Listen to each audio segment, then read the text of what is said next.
Pertemuan Menteri Ekonomi ASEAN atau ASEAN Economic Minister Special Meeting digagas oleh Menteri Perdagangan Muhammad Lutfi di Bali. Berbagai gagasan dibicarakan dalam pertemuan ini, mulai dari transaksi multilateral hingga kepastian ekonomi pasca pandemi COVID-19. Menteri Perdagangan Muhammad Lutfi menggagas pertemuan dengan Menteri-Menteri Ekonomi ASEAN atau ASEAN Economic Minister Special Meeting di Bali, guna membahas berbagai tantangan yang dihadapi oleh negara-negara di ASEAN.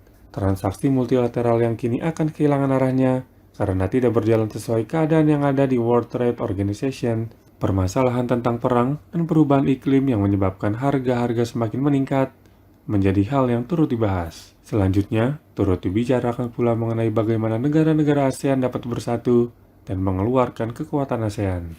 Dengan mempromosikan kegiatan usaha pun bisa dibahas dalam pertemuan tersebut. Menteri Perdagangan Muhammad Lutfi secara daring dalam konferensi persnya baru-baru ini menjelaskan, saat ini negara di ASEAN tidak hanya berfokus untuk pilih, namun membangun ASEAN agar lebih kuat dan kembali bergeliat di kalangan global.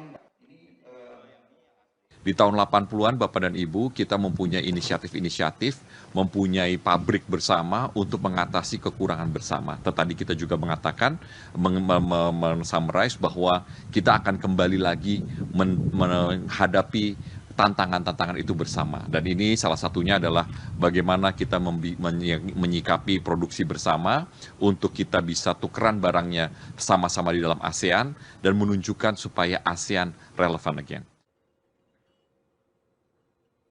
Lebih lanjut, Menteri Perdagangan menambahkan bahwa para ekonom dan analis memproyeksikan tentang perekonomian di ASEAN yang akan tetap tumbuh positif, serta mampu untuk menghadapi tekanan-tekanan termasuk krisis ekonomi pada sebagian belahan dunia.